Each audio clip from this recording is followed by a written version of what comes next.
కృప కనికరమను బట్టి మాత్రమే ఈ దినములు సజీవ లెక్కలో ఉన్నాం.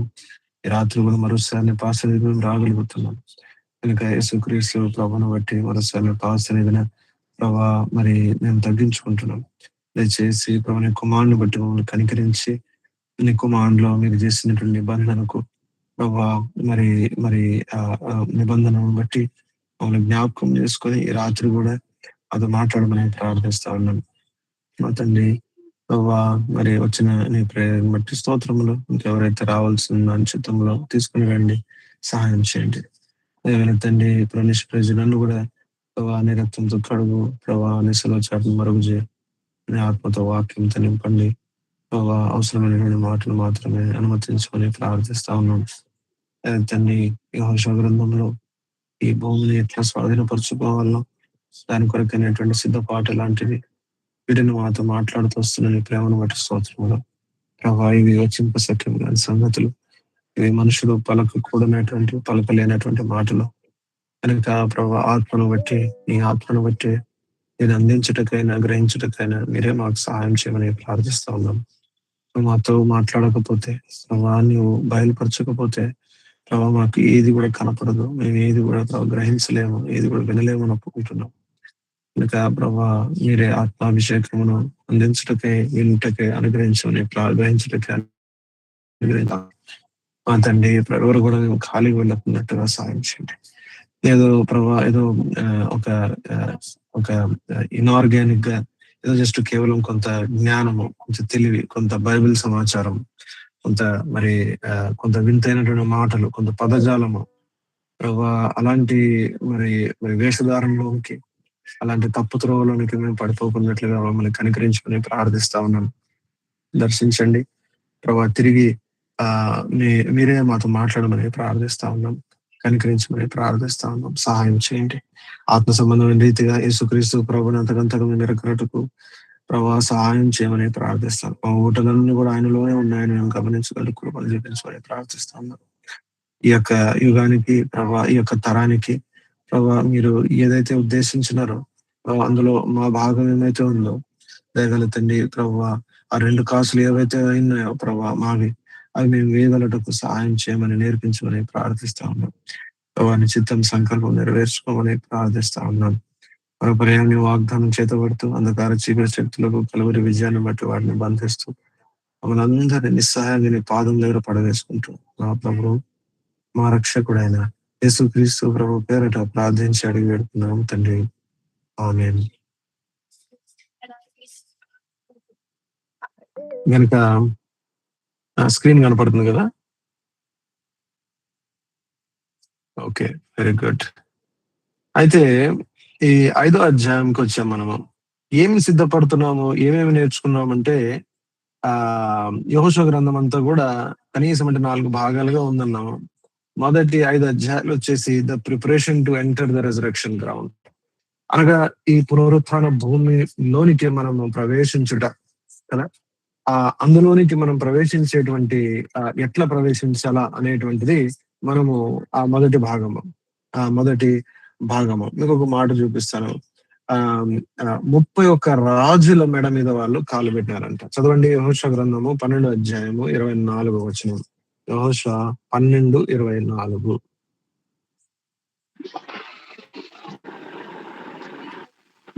బేతేలు నొద్దనున్న హాయి రాజు, యెరూషలేము రాజు, హెబ్రోను రాజు, యార్మూతు రాజు, లాకీషు రాజు, ఎగ్లోను రాజు, గేజేరు రాజు, దేబేరు రాజు, గేదేరు రాజు, హోర్మా రాజు, ఆరాదు రాజు, లిబ్నా రాజు, అదుల్లాము రాజు, మగ్దేల రాజు, బేతేలు రాజు, తప్పుయ రాజు, హేపేరు రాజు, ఆపేకు రాజు, లషరోను రాజు, మాదోను రాజు. 24వ వచనం. గిల్గాలులోని గోయిలాయుల రాజు, తీర్సా రాజు. ఆ రాజులందరి సంఖ్య 31. ఎంత అంట? రాజుల అందరి సంఖ్య 31. ఇది 31 అంటే మనకు తెలుసు కదా. 31 ఏముంటాయి చెప్పండి? సాధారణంగా ఒక మాసంలో నెలలు ఉంటాయి కదా. ఒక మాసంలో నెలలు ఎన్ని ఉంటాయంటే 31. దేవుని ఉద్దేశం ఏంటి అంటే, దేవుని ఉద్దేశము ఇది మధ్యలోకి వస్తుంది. దేవుని ఉద్దేశం ఏంటంటే మనము నిరంతరము 31 రాజులు అనగా నిరంతరం 31 రోజులు మనకు విజయము కావాలా, విజయం దొరకాలని చెప్పి కదా, విజయం మనం పొందాలని చెప్పి. అంటే ఇది విజయ భూమి కదా, విజయం యొక్క అనుభవం ఇది. ఇది భూమి అంటే ఏదో నువ్వు ఏదో ఫిజికల్ గా ఒక దేశానికి వెళ్ళిపోతావు, అక్కడేదో రాణించేసుకుంటావు, అది కాదు అట్లా. కొన్నిసార్లు వాక్యం ఒకటి చెప్తా ఉంటే మనకు ఇంకొకటి మనం అర్థం చేసుకుంటాడు, మన బుర్రలో ఇంకొక కథ అల్లుకుంటా ఉంటాం. అట్లాంటిది కాదండి ఇది కదా. ఏంటంటే ఇది విజయ భూమిలోనికి మనం ఎట్లా ప్రవేశిస్తాం. 31 దినంలో కూడా మన జీవితంలో విజయము ఏంటి? విజయం ఏంటి చెప్పండి? దేవునితో ఉండడమే విజయము, దేవుని చిత్తంలో ఉండడమే విజయము, దేవుడు మన జీవితంలో కనపడమే విజయము కదా. అలాంటిది విజయం. ఆ విజయము కనుక ఆ విజయము లోనికి ఎట్లా ప్రవేశించాలనేటువంటిది, ఆ విజయమును ఎట్లా స్వాధీనపరచుకోవాలనేటువంటిది యెహోషువ గ్రంథం. అయితే దాని కొరకైనటువంటి సిద్ధపాట్లు, the preparation to enter the resurrection ground, మొదటి 5 అధ్యాయాలు కనపడుతుంది. ఆ తర్వాత చాప్టర్ 6 to verse 12, ఈ 6 నుంచి 12 అధ్యాయాల్లో మనకి ఏం కనపడుతుందంటే ఆ విజయంలోనికి ఎట్లా మనము ప్రవేశిస్తాం, హౌ డు వి పార్టిసిపేట్ కదా. ఎందుకు యుద్ధము అంటారు, బ్యాటల్ ఎందుకు అనట్లేదు? ఎందుకంటే యుద్ధం మంది కాదు అది, యుద్ధం అంతా యేసుప్రభుదే, యుద్ధం అంతా అయిపోయింది కదా, యుద్ధం అంతా అయిపోయింది, మనం కేవలం ప్రవేశిస్తున్నాం అంతే. సరే, ఆ తర్వాత 13 నుంచి 22 ఏముందంట, ది పొజెసింగ్, దీన్ని మనము స్వాధీనపరచుకునేటువంటిది ఉంది.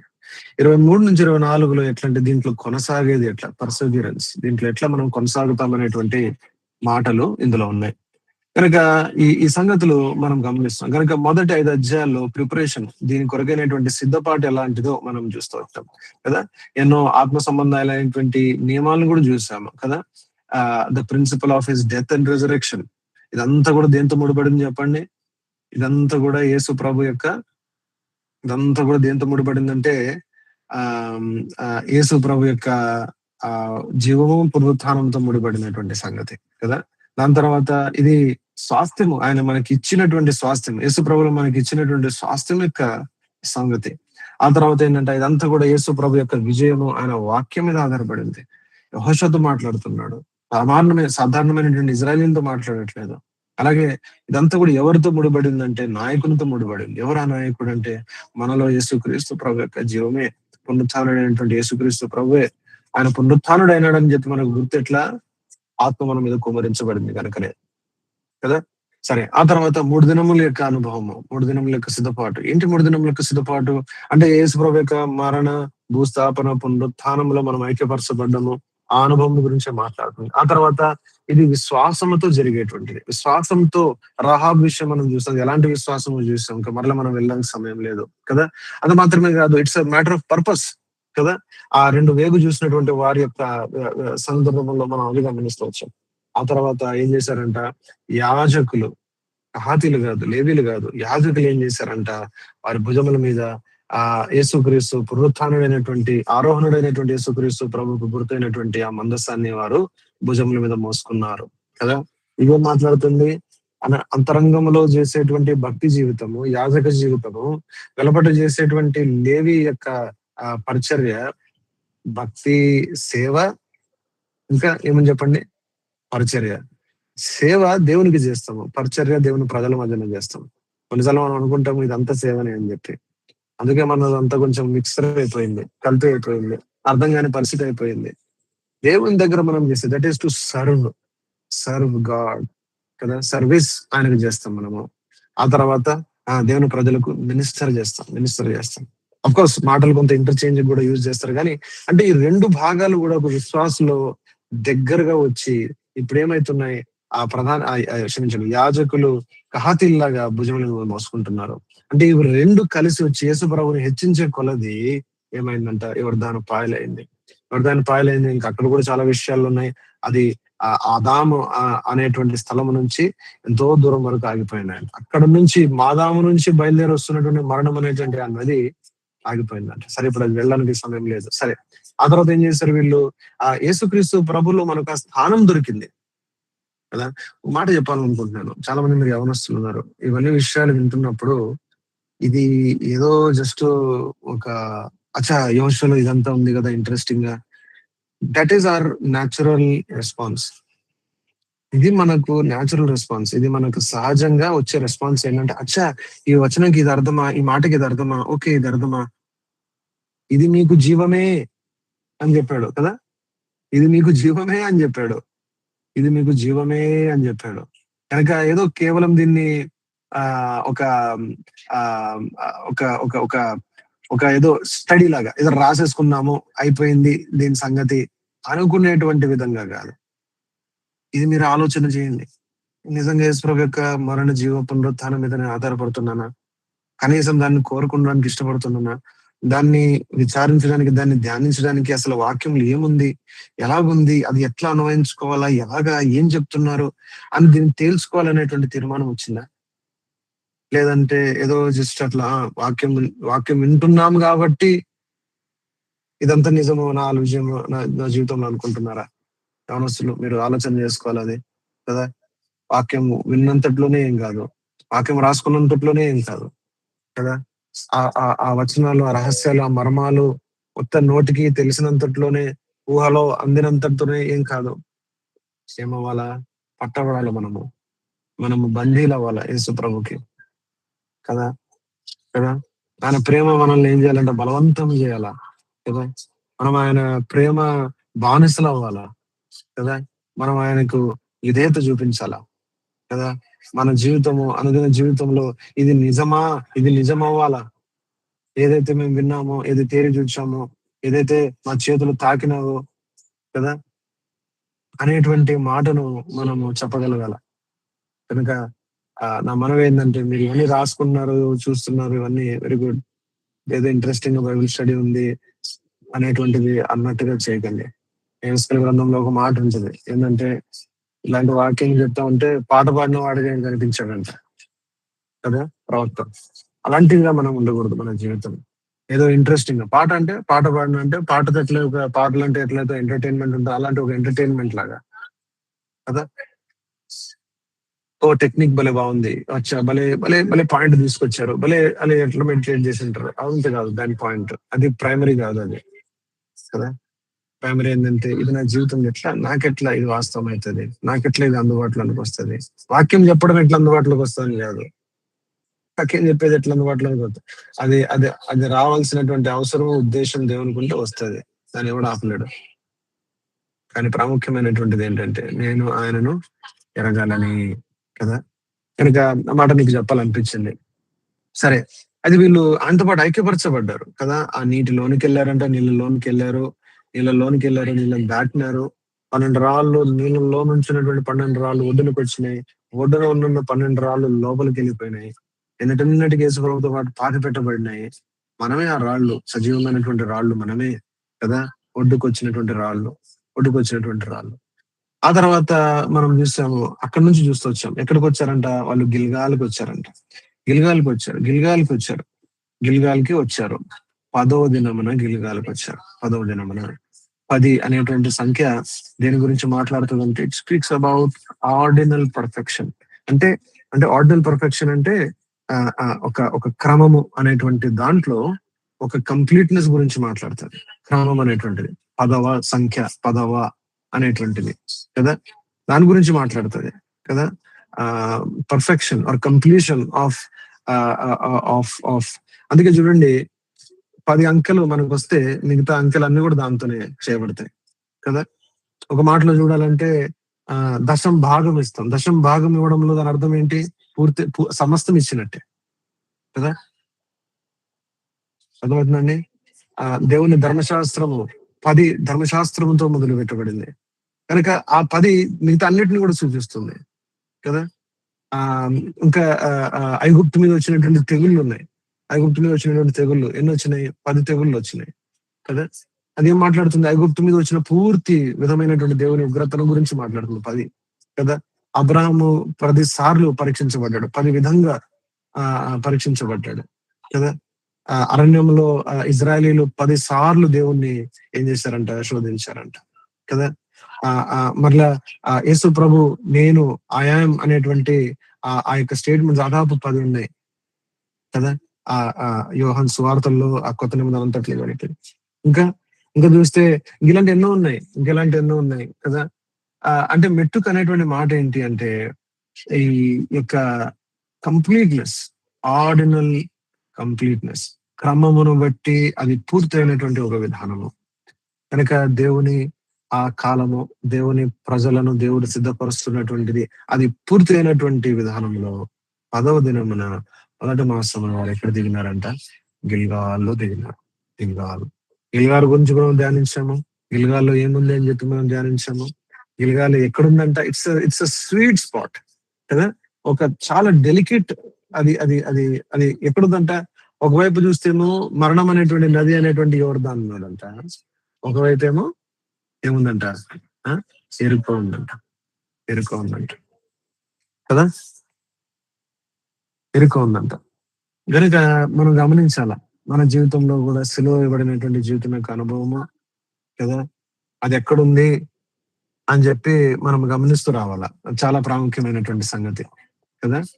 ఆ అది అటువైపు చూస్తే మరణం అనేటువంటి ఎవరు కూడా దాటలేనటువంటి ఆ ఆ జీవిత సత్యము కదా, అటువైపు ఉంది. అది అటువైపు ఉంది. మరలా ఇటువైపు చూస్తే ఏముంది? ఇటువైపు చూస్తే ఏముంది? ఎరుకో ఉంది. ఎరుకో దేని గురించి మాట్లాడుతుంది? అభేద్యమైనటువంటి గోడలు, ఆకాశము నడుచున్నంతగా ఎత్తైనటువంటి గోడలు, ప్రాకారం కలిగినటువంటి అభేద్యమైనటువంటి ఈ లోక విధానం, లోక పద్ధతి, ఈ లోకం యొక్క పోకడ, ఈ లోకము అంతా కూడా ఆ ఎరుకలో మనకు కనపడుతుంది. ఆ రెండిటి మధ్యన ఉందంట. ఇక్కడ ఆ రెండిటి మధ్యన ఉన్నటువంటిది గిల్గాల్. అనగా తిరిగి మనం రావాలా. తిరిగి అటు వెళ్ళిపోవడానికి వీల్లేదు, ఇటు వెళ్ళిపోవడానికి వీల్లేదు కదా. మన మానవ జీవితము, మనిషి సంగతులు, మరణం అనేటువంటి విధానము, ఇదంతా ఒకవైపు మనల్ని ఆపుతా ఉంటే, ఇంకోవైపు లోకం ఆపుతా ఉంది. రెండింటి మధ్యన ఉన్నాడంట విశ్వాసి యొక్క విజయ స్థలము, విజయ భూమి గిల్గాల్ కదా. అక్కడ దిగినారంట. దిగి ఏం చేశారు? అక్కడ 12 రాళ్ళు పెట్టారు. గిల్గాల్లో పెట్టారు 12 రాళ్ళు కదా. గిల్గాల్లో దిగినారంట. They encamped. అక్కడ బస చేసినారు. అక్కడ బస చేసినారు. మనం ఎక్కడ బస చేస్తున్నాం? మనం ఎక్కడ బస చేస్తా ఉన్నాం అనేటువంటిది ప్రాముఖ్యమైనటువంటి ప్రశ్న.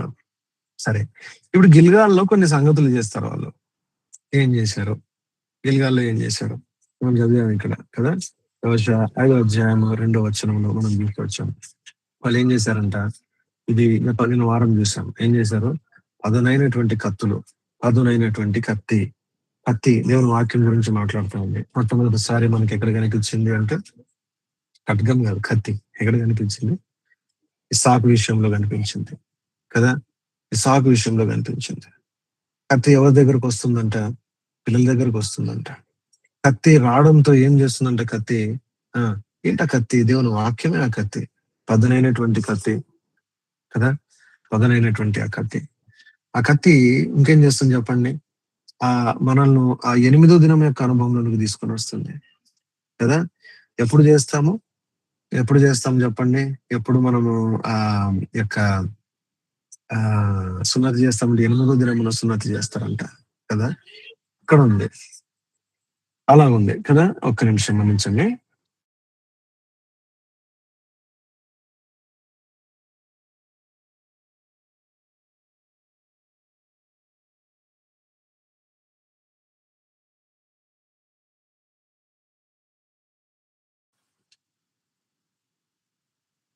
ఎనిమిదో దినముగా చిన్నపిల్లలుగా మనల్ని చేసేదిగా ఉంది. ఎందుకు ఇలా చేస్తా ఉన్నాడు ప్రభు? ఇంకొక వింత చెప్పను, మీరు ఆలోచన చేస్తే. ఇప్పుడు ఈ మ్యాప్ చూడండి. ఇది కనిపిస్తుంది, మ్యాప్ కనిపిస్తుంది కదా. వీరు దాటొచ్చారు. ఇది యోర్దాన్ నది. ఇటు నుంచి దాటి వస్తున్నారు వీళ్ళు. గిల్గాల్ ఎక్కడుంది? ఇక్కడ ఉంది. ఎరుకో ఎక్కడుంది? ఇక్కడ ఉంది కదా. ఆ సున్నతి ఇక్కడే చేయొచ్చు కదా. ఇక్కడెందుకు? సున్నతి చేసిన తర్వాత ఎంతో నొప్పి ఉంటది. ఇంకా వాళ్ళు రెస్ట్ తీసుకోవాల్సి వస్తుంది, ఆగాల్సి వస్తుంది, బలహీనపరచబడి ఉంటారు. అవునా? దేవుడు సున్నతి ఎక్కడ చేస్తున్నాడు? ఇక్కడ చేస్తున్నాడు. ఇక్కడ చేయలేదు, ఇక్కడే చేస్తున్నాడు. గుర్తుపెట్టుకోండి, కొన్నిసార్లు ఇక్కడ ఇటువైపు సున్నతి చేయడానికి ప్రయత్నిస్తారు. ఇటువైపు సున్నతి అంటే ఏంటది? ఇటువైపు సున్నతి అంటే ఏంటది? చదవండి. ఇది అటువైపు చేసే సున్నతి ఏంటంటే, మనిషి చేతులతో, మనిషి విధానంలో, మనిషి ఉద్రేకమును బట్టి ఏదో మానవుడు జస్ట్ తన సాటిస్ఫాక్షన్ కోసము తన స్వనీతిని బట్టి చేసుకునేటువంటి సున్నతి. కొలస్సీలకు రాసినటువంటి పత్రిక చూడండి. కొలస్సీలకు రాసినటువంటి పత్రిక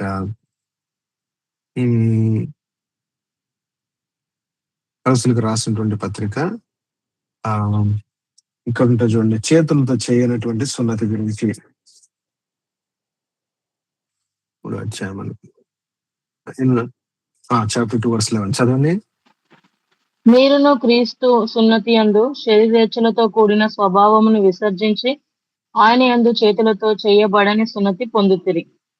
రెండు ఉన్నాయంట సున్నతి. ఒకటి ఏంటంటే క్రీస్తులో సున్నతి, క్రీస్తులో ఉన్నటువంటి సున్నతి ఉంది. దాని తర్వాత ఏముందంట, చేతులతో చేసేటువంటి సున్నతి ఉందంట. ఈ మరణం అనేటువంటి అనుభవము అనగా యేసుప్రభు యొక్క మరణ భూస్థాపన పునరుత్థానం యొక్క అనుభవంలోనికి రాకుండా, అంటే బేసిస్ ఇస్ దట్. ఎందుకు నేను నా శరీరమును నేను నలుగొట్టుకోవాలా? రెండో వైపు నలుగుతుంది. కానీ ఒకదానికి ఏంటి ఆధారం ఏంటంటే, ఆయనతో పాటు నేను మరణించాను, పాతి పెట్టబడ్డాను, తిరిగి లేచాను గనకనే ఇక మీదట శరీరముకు నా మీద ఎటువంటి అధికారం లేదని చెప్పి ఆ రీతిగా చేసేటువంటి సున్నతి, అది క్రీస్తులో ఉన్నటువంటి సున్నతి. అది కదా. శరీరంతో చేసేటువంటి, చేతులతో చేసేటువంటి సున్నతి అదేంటి? ఏంటంటే ఏదో స్వనీతి లాంటిది అనమాట. నేను ఇట్లుండాలా, నేను ఇలాగ జుట్టు పెట్టుకోవాలా, అట్లా వేసుకోవాలా, ఇలా చేసుకోవాలా, ఇలాగ మాట్లాడాలా, ఇలాగ గంభీరంగా మాట్లాడాలా, ఇలాగ ప్రార్థన చేయాలా, ఇన్ని అధ్యాయాలు చదవాలా. మీరు అనుకోవచ్చు, అన్నయ్య అన్ని మంచిగా అనిపిస్తున్నాయి కదా. అది చాలా డేంజర్. అది ఎట్లా డేంజరో చెప్తాను. అది చేసేవాళ్ళు స్వనీతి పరులు, అది చేసేవాళ్ళు కలసలు చెప్తున్నాడు. వాళ్ళు ఎట్లా ఏంటంటే స్వేచ్ఛారాధన చేసేటువంటి వారంట. వాళ్ళు ఆరాధన చేస్తారు కానీ ఏంటంటే స్వేచ్ఛారాధన ఉంటది, అలాగనే ఉంటది. లేదంటే ఏం జరుగుతుంది తెలుసా? లేదంటే చేయలేని వారు దాన్ని చూసి అభ్యంతర పడతారు. ఓహో, భక్తి అంటే ఇలాగనా, ఆ చేసుకున్న బిడ్డలు అంటే ఇట్లుంటారా, మేము ఎక్కడ చేస్తాం, మా వల్ల ఎట్లయితుంది అని చెప్పి అభ్యంతర పడేవాళ్ళు. అట్లా చేయగలిగినోడిది నష్టము, చేయలేక కనీసం చూసేవాడిది కూడా నష్టం. అందరికీ నష్టమే అది కదా. అది ఇటువైపు ఉన్నటువంటి సున్నతి. అయితే మరి ఆ మాట మీకు నేను చెప్పగలుగుతున్నానో లేదో, ప్రభు సాయం చేయాలా. ఎక్కడ చేశారంటే సున్నతి వాళ్ళు యోర్దాను దాటిన తర్వాత, గిల్గాలికి వచ్చిన తర్వాత చేస్తున్నారు ఆ సున్నతి. శరీరమును దూరపరుచుకునేటువంటిది, శరీర క్రియలను హతం చేసేటువంటిది. ఎక్కడ? యేసు ప్రభు నా కొరకు మరణించాడు, నేను ఆయనతో పాటు మరణించాను, నేను ఆయనతో పాటు పాతి పెట్టబడ్డాను, నేను ఆయనతో తిరిగి లేచాను అనేటువంటి అనుభవము, అనేటువంటి ఆ సత్యమును చేపట్టుకున్నటువంటి వారు కదా, దాటి వచ్చినటువంటి వారు ఇప్పుడు ఏం చేస్తున్నారు? ఇప్పుడు శరీర క్రియలను ఏం చేస్తున్నారంట, భూమి మీద ఉన్నటువంటి మీ అవయములను హతము చేయడానికి ఇష్టపడుతున్నారు వాళ్ళు. అది అంగీకరించబడేటువంటి ఆత్మ సంబంధమైనటువంటి సున్నతి కదా. అటువైపే ఉంటూ ఇంకా ఆ మరణ భూస్థాపన పునరుత్థానం లైక్యపరచుకోకుండా, ఏదో శరీరం యొక్క బలమును బట్టి కదా, మన ఉద్రేకమును బట్టి ఏదో మనం ఆ రీతిగా చేసుకునేటువంటి సున్నతి వలన ఏ లాభం లేదు. అది స్వేచ్ఛారాధన అని చెప్పి చాలా గంభీరమైనటువంటి మాట. అది వినయ రూపకముగా ఎంచబడుతుందంట, జ్ఞాన రూపకం నుంచి ఎంచబడుతుందంట. అందరు చూసి అబ్బా గొప్పగా భలే ఉంది, ఆహా ఓహో అంటారంట. కానీ శరీరం యొక్క నిగ్రహం విషయమై ఏమాత్రం ఎన్నదగినవి కాదు అంటున్నాడు కదా. ఏమాత్రం ఎన్నదగినవి కాదు. అలాంటిది కనుక మనం ఆలోచన చేయాలా, మనం ఎక్కడున్నాం. ఇంకా భలే వింత. మనం అనుకోవచ్చు, ఈ ఎరుకోలో ఉన్న వాళ్ళు చూసింటారు కదా, ఎరుకోలో ఉన్న వాళ్ళు ఇదంతా గమనిస్తున్నారు. ఎట్లా తెలుసు చూడండి, ఎరుకోలో ఉన్న వాళ్ళకి తెలుసు ఏం జరుగుతుందని చెప్పి. బయట ఎట్లా తెలుసు మనకు? ఆ మాట చెప్తారా? ఎలా తెలుసు వాళ్ళకి ఏం జరుగుతుందో, వాళ్ళు ఎట్లా అని చెప్పి? వ్యవసాయ గ్రంథము రాహాబు కథ అంత క్రితం వాళ్ళందరికి వినిపించింది. అంటే 40 సంవత్సరాల క్రితం ఐగుప్తులు ఏం జరిగింది అవన్నీ వాళ్ళకు వచ్చేసే వార్తలు, అది రాలేదని కాదు. కానీ జరుగుతున్నటువంటి విషయం ఇప్పుడు ఏం జరుగుతుంది అని వీళ్ళు గమనిస్తున్నారు. ఎట్లా గమనిస్తున్నారు? చూడండి, 5వ అధ్యాయం 1వ వచనము కదా. And it came to pass when all the kings of the Amorites who were on the side of Jordan westward and all the kings of the Canaanites who were by the sea heard the heard that the Lord had dried up the waters of Jordan from before the children of Israel. అప్పుడు రాహాబు చెప్పినటువంటి మాట ఏంటి? ఐగుప్తులో మీకు దేవుడు ఏం చేశాడో మేము విన్నామనింది కదా. చూడండి, యెహోషువ గ్రంథము 2వ అధ్యాయము చూడండి, 10వ వచనము చదమ్మా. మీరు ఐగుప్తు దేశంలో నుండి వచ్చినప్పుడు మీ ఎదుట యెహోవా ఎర్ర సముద్రపు నీరుని ఎలాగో ఆరిపో చేసిన యోర్దాను తీరమునున్న అమోరీయుల 2 రాజులైన సీహోనును ఓగును మీరేమి చేసిద్దరో అనగా మీరు వారిని ఎలాగో నిర్మూలన చేసిద్దరో ఆ సంగతి మేము వింటిమి. మేము వినినప్పుడు మా గుండెలు కరిగిపోయాను. మీ దేవుడైన యెహోవా పైన గుండెలు కరిగిపోయాను. దేని విని? 40 సంవత్సరాల క్రితం ఎర్ర సముద్రం పాయలు చేశాడని చెప్పి విని గుండెలు కరిగినాయంట. కానీ ఇప్పుడు ఏం జరిగినాయి? ఇప్పుడు చూడండి, 5వ అధ్యాయం 1వ వచనం చదమ్మా త్వరగా. వారు దాటుచుండగా ఇశ్రాయేలుల ఎదుట నుండి యెహోవా యోర్దాను నీళ్లను ఎండజేసిన సంగతి యోర్దానునకు పడమటి దిక్కుననున్న అమోరీయుల రాజులందరూ సముద్రము నొద్దనున్న కనానీయుల రాజులందరూ వినినప్పుడు వారి గుండెలు చెదిరిపోయెను. ఇశ్రాయేలుల భయము చేత వారికి ఇక ధైర్యం ఏమీ లేదు. కనుక ఏం జరిగిందంట? ఆల్రెడీ వాళ్ళకు భయం వేస్తా ఉంది, పరిస్థితి ఇలా ఉందని చెప్పి. కానీ ఇప్పుడు ఏం జరిగింది? ఇప్పుడు జరిగిన విషయం ఏంటంటే ఇంకా గంభీరమైనటువంటి విధానంలో వాళ్ళకు ఇంకా గుండె ఇప్పుడు చెదిరిపోయింది, ఇంకా భయం, గుండె కరిగిపోయిందంట వాళ్ళకి. ఎప్పుడు? 40 సంవత్సరాల క్రితం చేసింది కాదు, అరే ఇప్పుడు కూడా చేస్తున్నాడని చెప్పి. సరే, ఇంకేం చేస్తున్నారు వాళ్ళు? గమనిస్తున్నారు వీళ్ళు ఏం చేస్తారా ఏంటా అని చెప్పి, ఏం జరుగుతుందా అని చెప్పి. ఎలా తెలిసింటది వాళ్ళకు? ఎలా తెలిసింటది? విన్నారు వాళ్ళు, చూసారు, వాళ్ళకి వేగు వాళ్ళు ఉంటారు, వాళ్ళకు కూడా ఉంటది కదా, లోకం కూడా మనల్ని గమనిస్తూ ఉంటది. ఆవిడ చూశారు.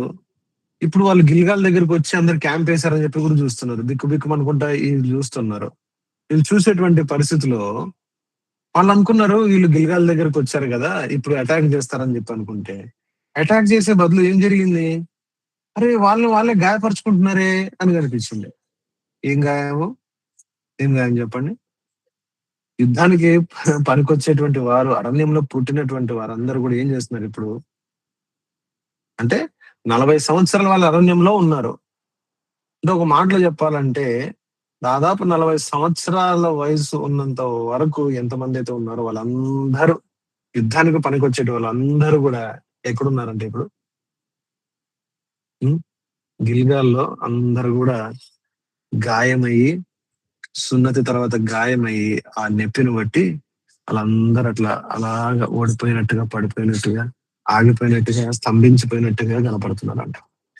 గుర్తుపెట్టుకోండి, మన జీవితంలో కూడా మనము కొన్ని పరిస్థితులు, ఈ శరీరము మన నుంచి సున్నతి చేయబడుతున్నప్పుడు, శరీర క్రియలు మన నుంచి తీసివేయబడుతున్నప్పుడు కదా, ఈ యొక్క సంగతులు మన దగ్గర నుంచి తొలగించివేయబడుతున్నప్పుడు ఏం జరుగుతుంది?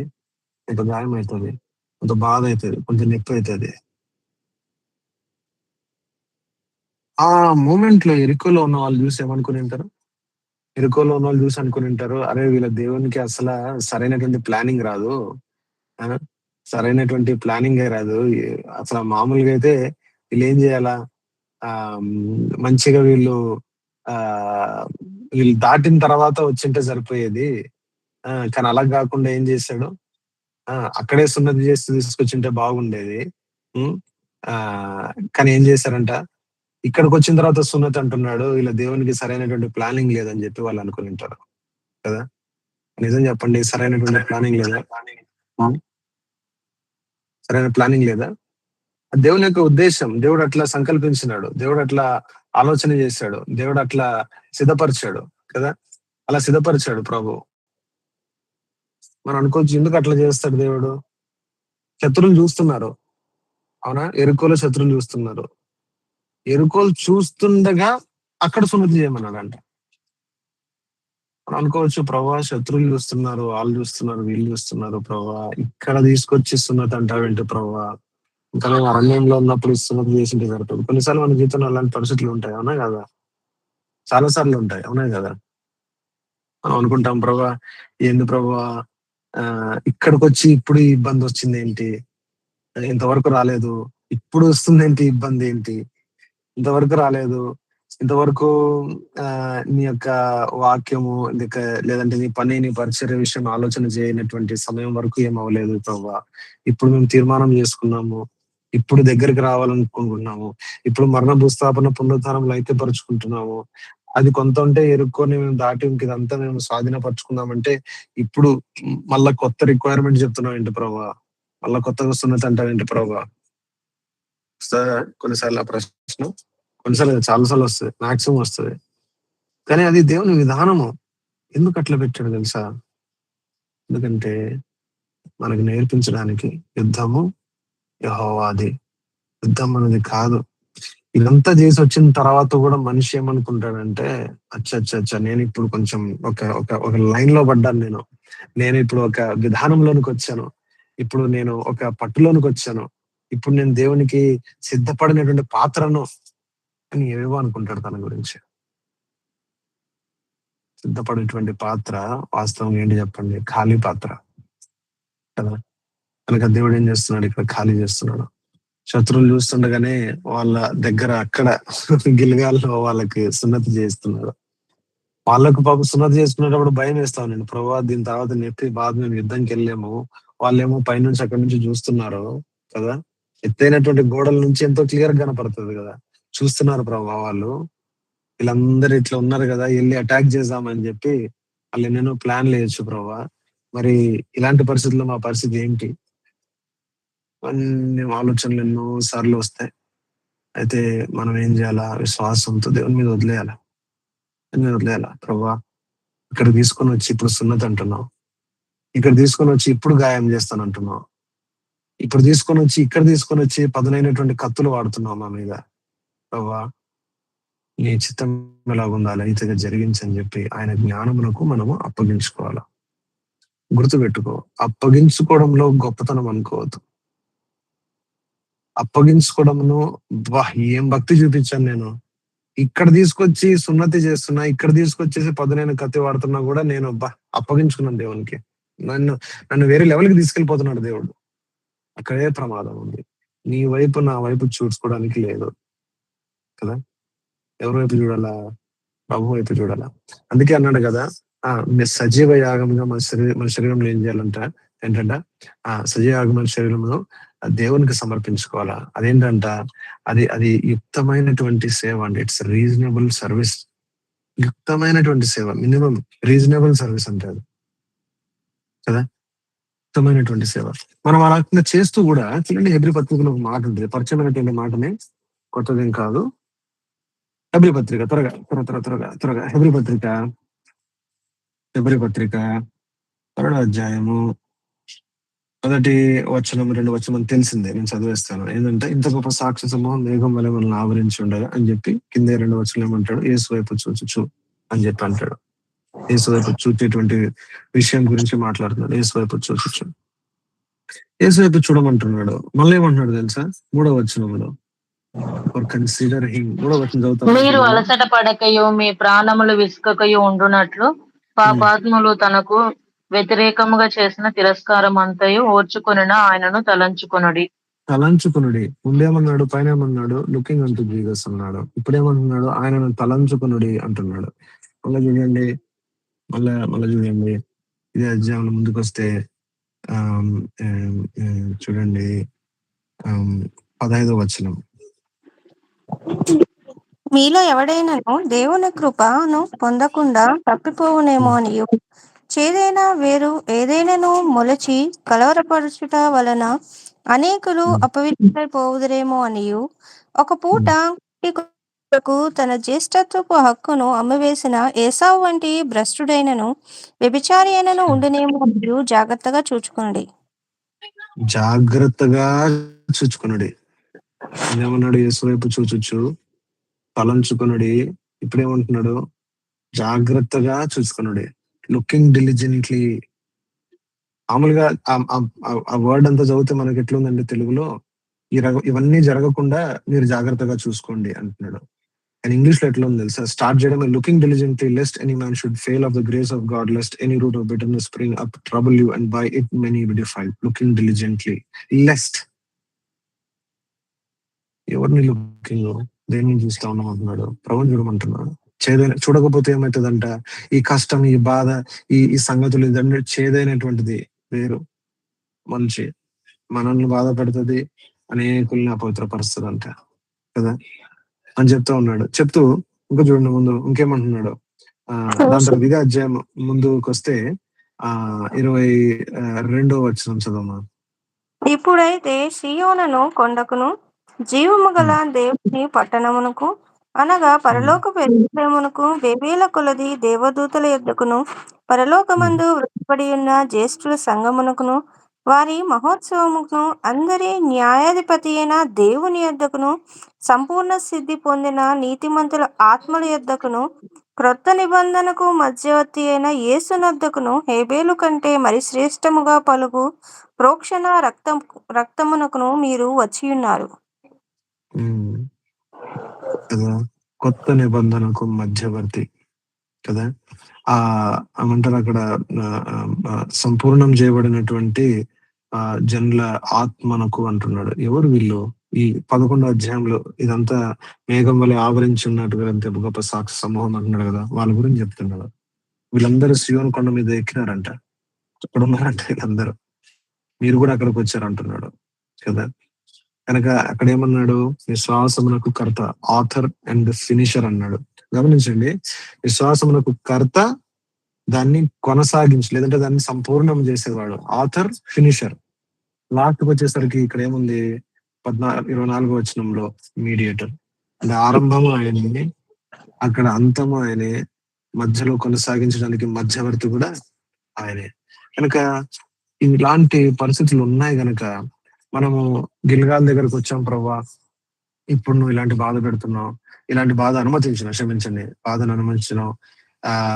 ప్రభా, శరీరం ఇక్కడ నువ్వు కొడుతున్నావు, పదునైనటువంటి కత్తి తీసుకొచ్చినావు, ఈ వాక్యం వచ్చింది.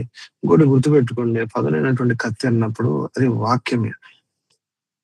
చాలాసార్లు మనం అనుకుంటాము కష్టాలు దేవుడు తీసుకొని వస్తున్నాడు అని చెప్పి.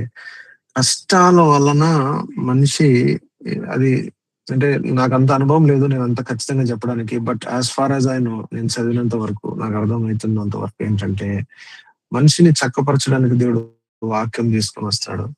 ఆ వాక్యంకు స్పందించకపోతే అప్పుడు కష్టాలు అవి వచ్చి తిరిగి ఆ కష్టాలు బట్టి మనిషి వాక్యం వైపుకు చూసేటట్టుగా చేస్తాయి. సో మనిషిని చక్కపరచుటకు బై డిఫాల్ట్ శ్రమలు కాదు కదా. కీర్తనలో ఉంది కదా, చూడండి, కీర్తన 51 అనుకుంటా. చూడండి, కీర్తన 51 51.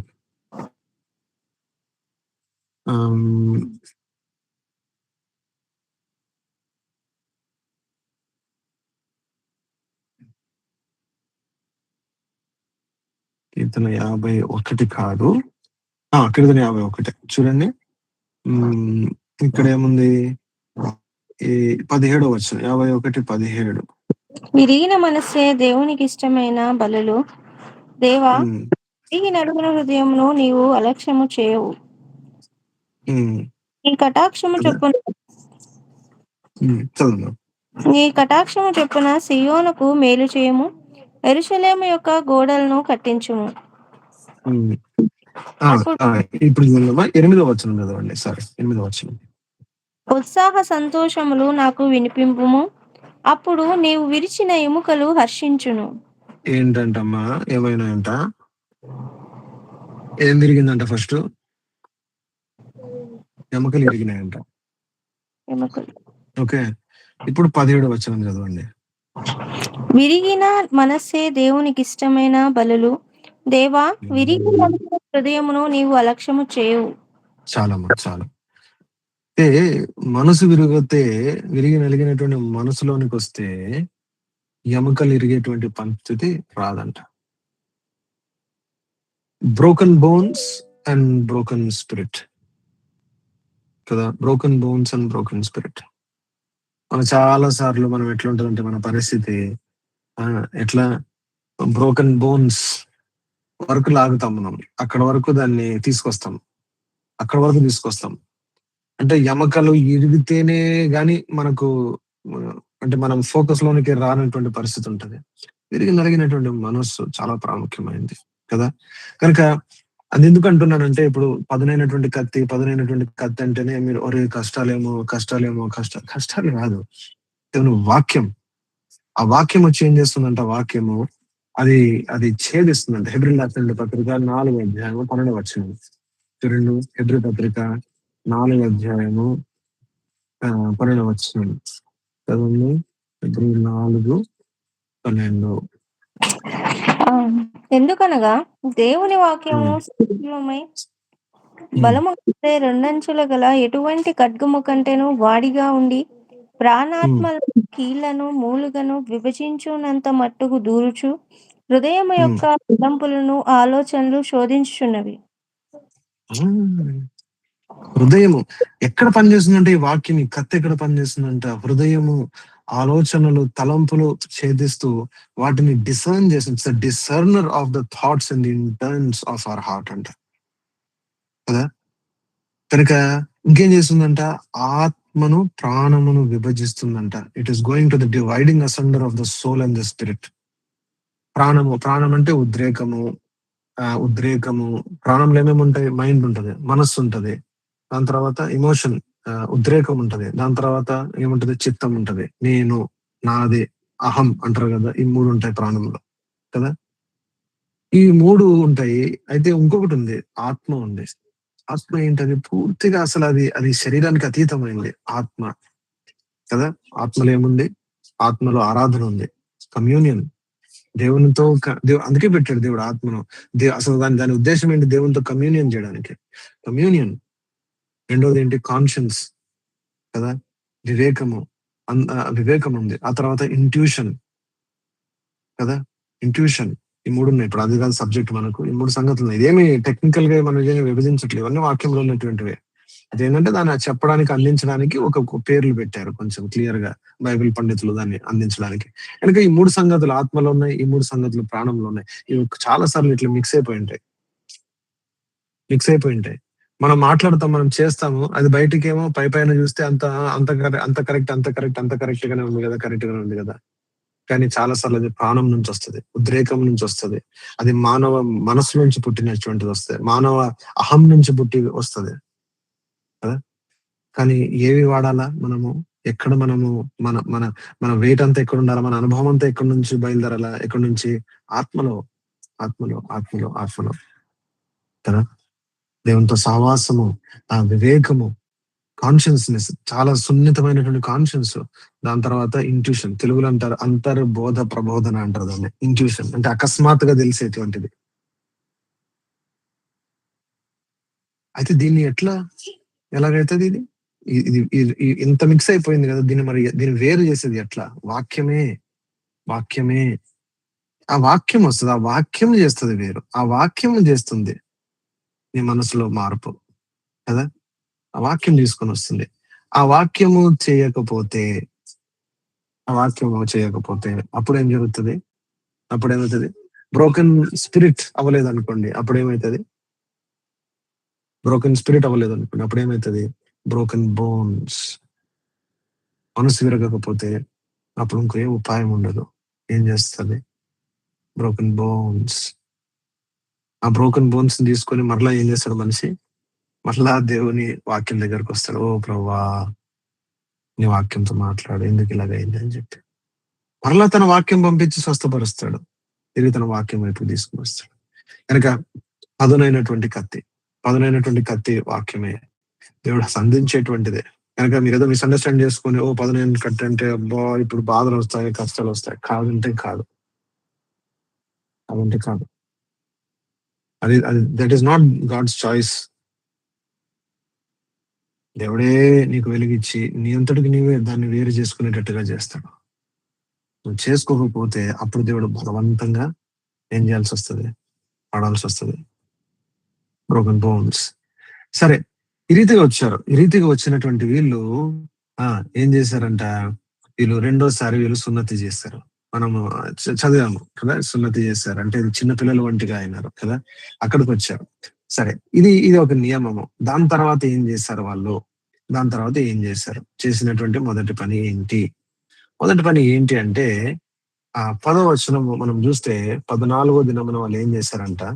వాళ్ళు గిల్గాల్లో పాస్ ఓవర్ లేదంటే పస్కాను ఆచరించినారు అని చెప్పి రాయబడింది కదా. పస్కాను ఆచరించినారు. ఇది దేని గురించి మాట్లాడుతుంది? మనం ఆలోచన ఇదంతా మిక్స్ అయిపోవడానికి లేదు. మనం కూడా ఈ ఒకరోజు ఒక గంట సేపు తిన్న వాక్యం అంటే కాదు. నేను వారమంతా మీరు దీన్ని ధ్యానించాల. తర్వాత ఇది నా అనుభవం ఎట్లయితుంది, అది ఇంపార్టెంట్. నేను ఎవరికో చెప్పాను, ఇంకెవరికో చెప్పాను, అది ఎంత పెద్ద డేంజర్ అంటే అంత డేంజర్. అది డౌటే లేదు. అనుభవం లేకుండా వాక్యం మీద చెప్పాలా, చేయాలా, అది చేయాలా, మినిస్ట్రీ చేయాలా, ఆ పిచ్చి పిచ్చి చేస్తే దయ్యం పట్టుకుంటది. డౌటే లేదు దాంట్లో కదా. విన్నారు కదా మీరు అపొస్తలుల కార్యంలో స్కీవా అనేటువంటి వాని కుమారులు ఏం చేశారంట? ఇప్పుడు అక్కడికి వెళ్ళట్లేదు. ఏం చేశారంట? దయ్యము అని చెప్పి దయ్యమును యేసు నామమున దయ్యమును నిలబడడానికి ప్రయత్నిస్తే ఏమన్నాడు? పౌలుని ఎరుగుదును. ఏమన్నాడు? యేసుని ఎరుగుదు, నువ్వెవడు అని చెప్పాడు. కనుక జస్ట్ పదాలు, జస్ట్ పేర్లు ఉన్నంతట్లో ఏం కాదు. ఏం చేసిందంట దయ్యం వాళ్ళని? సాధారణ భాషలో చెప్పాలంటే బట్టలు తీసి కొట్టిందంట, తరిమిందంట. వాళ్ళ బట్టలు మర్చిపోయి పారిపోయినారంట, అట్లా కొట్టిందంట. అలాగే జాగ్రత్త. అనుభవం లేకుండా, పరిచయం లేకుండా, ఉత్త పదాలుగా, పాయింట్లుగా ఏదో అందరు చేస్తున్నారు కాబట్టి ఎవరిదో అని చేసుకొని నువ్వు అట్లా చేయి కదా. మత్సర పడకు. చాలా మంది చేస్తున్నారు, అందరం చూస్తున్నాం. అట్లా తొందరపడకు. యేసు ప్రభు నెరుగు, వాక్యం నెరుగు. పదునైనటువంటి కత్తి రాని నీ మీదికి కదా. నీ ఆలోచనని, తలంపులను అది ఛేదించని, అనవసరమైనటువంటి వాటిని ఖండించని. చేసిన తర్వాత అప్పుడు ఏంటంటే వీళ్ళు 10వ వచనంలోకి వచ్చారు. ఏం లేదంటే పస్కాను ఆచరించినారంట. వీళ్ళు పస్కాని అన్ని దినాల్లో ఆచరించలేదు. ఏం మాట్లాడుతుంది పస్కాని తిన్నారంట. ఆ మాట చదువుదాము త్వరగా. యెహోషువ గ్రంథము 5వ అధ్యాయం. ఇది చాలా ఇంపార్టెంట్. చాలా ఇంపార్టెంట్. ఇదొక ఇంపార్టెంట్ స్టెప్. చదమ్మా. ఇశ్రాయేలు గిల్గాల్లో దిగి ఆ నెల 14వ తేదీన సాయంకాలమున ఎరుకో మైదానములో పస్కా పండుగను ఆచరించిరి. పస్కా పోయిన మరునాడు వారు ఈ దేశపు పంటను తినిరి. ఆ దినమందు వారు పొంగకయు వేచబడియునున్న భక్షములను తినిరి. మరియు వారు ఆ దేశపు పంటను తినుచుండగా మన్నా మానిపోయెను. అటు తర్వాత 3 సంగతులు ఇక్కడ ఉన్నాయి. ఒకటి మనకు కనిపిస్తుంది పస్కా కదా. పస్కా కనిపిస్తుంది 10వ వచనంలో. 12వ వచనంలో ఏం కనపడుతుంది? ఆ దేశం యొక్క పంట కనపడుతుంది కదా. ఆ తర్వాత 12లో ఏం కనపడుతుంది? మన్నా మానిపోయినట్టుగా కనపడుతుంది. ఈ 3 ఉన్నాయి. పస్కా, పంట, మన్నా. పస్కా, పంట, మన్నా. పస్కా, పంట, మన్నా. Passover, the fruit of the land and manna. These are the 3 things. 3 ఉన్నాయి. విశ్వాస జీవితంలో ఈ 3 ఉంటాయి.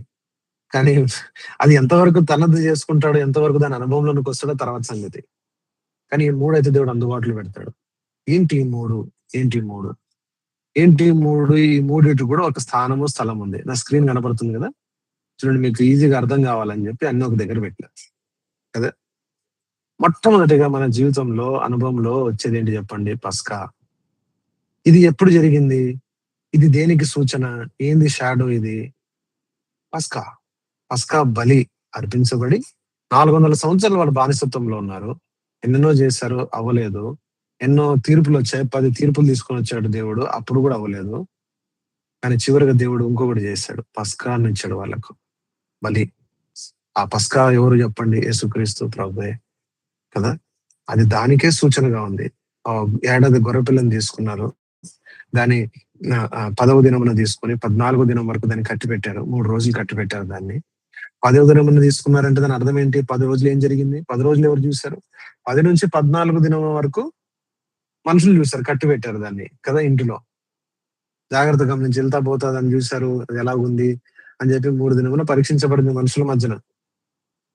3 కాదు 4 లెక్క వస్తుంది కదా, పరీక్షించబడింది. కానీ ఆ 10వ దినమున ఏంటి దాని అర్థము? 10వ దినమున ఏంటి? 10 దినముల వరకు దాన్ని ఎవరు పరీక్షించారు చెప్పండి? గుర్తుంది కదా, నిర్గమకాండం 12వ అధ్యాయంలో ఉంటుంది. ఈ దినం ఈ నెల 10వ దశమి నాడు అంటాడు, నిర్భరం చేసుకోవాలంటాడు. తీసుకొని 14న దాన్ని వధించాలంటాడు. 10 నుంచి 14 మధ్యన మనుషులు దాన్ని పరీక్షించారు. మరి ఆ మొదటి 10 దినాల్లో ఏమైంది? ఎవరు చూశారు దాన్ని? ఎవరు చూశారు తెలుసండి? దేవుడు చూశాడు. యేసుక్రీస్తు ప్రభు కూడా అలాగే. మొదటి 30 సంవత్సరాలు మనకి ఏం కనపడదు.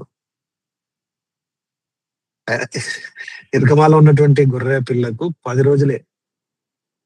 కానీ యేసు ప్రభు సత్యం యొక్క సంపూర్ణత గనుక 3 అనేటువంటి సంఖ్య మల్టిప్లై అయింది. 10 × 3 అయింది. 30 సంవత్సరాలు మరుగ్గా ఉన్నాయి మనకంటే. తప్ప అసలు 30 సంవత్సరాలు యేసు ప్రభు గురించి ఎవరేం చెప్పరేంటి, ఎక్కడ లేదు ఏంటి అని చెప్పి. ఎందుకు తెలుసా అండి?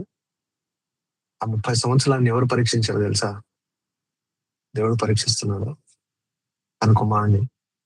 అలాగ పరీక్షించబడి ఆ తర్వాత 10 నుండి 14 దినమున కదా, 4 దినములు మనుషులు పరీక్షించారు, లేదంటే లోకం పరీక్షించింది. యేసు ప్రభుని ఎవరు పరీక్షించారు చెప్పండి? అలాగా సైతాన్ పరీక్షించాడు. అవునా? 40 దినాలు ఆయన పరీక్షించబడ్డాడు కదా. ఆ తర్వాత ఆ 14 దినమున సాయంకాలం ఏం జరిగిందంట? 14 అనేటువంటి సంఖ్య దేని గురించి మాట్లాడుతుంది చెప్పండి? మీరు అనుకోవచ్చు, అన్న ఏందన్న సంఖ్యల గురించి చెప్తున్నారు ఏంటి అని చెప్పి. 14 speaks about double measure of spiritual perfection. 7 × 2 కదా, 7 × 2.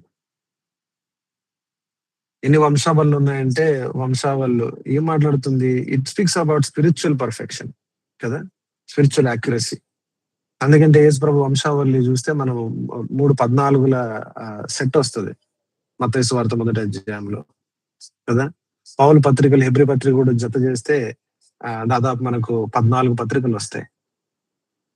ఆ చరిత్ర సంబంధించినటువంటి అనుభవాలు, జన జీవితంలో ఉన్నటువంటి సమస్యలు, శ్రమలు, ఎగ్జాక్ట్ గా ఈ శ్రమను ఈ కాలంలో దావీదు రాశాడని చెప్పగలిగినటువంటి 14 కీర్తనలు ఉన్నాయి కదా. 14 కీర్తనలు ఉన్నాయి. The fear of the Lord, యెహోవా భయము కదా, యెహోవా యందలి భయభక్తులు అనేటువంటి మాట సామెతల్లో 14 సార్లు వస్తుంది కదా. ఇంక ఇలాంటివన్నీ ఉన్నాయి కదా. లేదంటే వన్స్ ఫర్ ఆల్, ఒక్కసారే ఒక్కమారే అనేటువంటి మాట యేసు ప్రభు యొక్క కార్యము సంపూర్ణతను గురించి చెప్పేటువంటి ఆ మాట కొత్త నిబంధన 14 సార్లు వస్తుంది. నేను అనుకోవచ్చు, అన్న ఏందన్నా కొత్తగా మొదలుపెట్టినారని చెప్పి. It's not really important, but I wanted to show you that is how the beauty of the scripture is. దేవుని వాక్యం అంత అందంగా ఉంది కదా. ఏది కూడా ఎడబడతా ఎట్లా పడతా అలాగా గుర్తొచ్చినట్టుగా అనిపించినట్టుగా రాలేదు. అందుకే ఇది మన చేతుల్లోనికి రావడానికి ఏమైనాయి, ఎంతో మంది ప్రాణాలు పోగొట్టుకున్నారు. సరే, అయితే 14 దినమున ఏం చేశారంట? వీళ్ళు పస్కాను ఆచరించారంట. ఇది దేని గురించి మాట్లాడుతుంది చెప్పండి? మన విమోచన గురించి మాట్లాడుతుంది. క్రైస్ట్ ఫర్ us కదా. మన రిడెంప్షన్ గురించి మాట్లాడుతుంది. అసలైనటువంటి విమోచన. అసలు వీళ్ళకు ఆయనకున్నటువంటి సంబంధం ఎక్కడిది అంటే,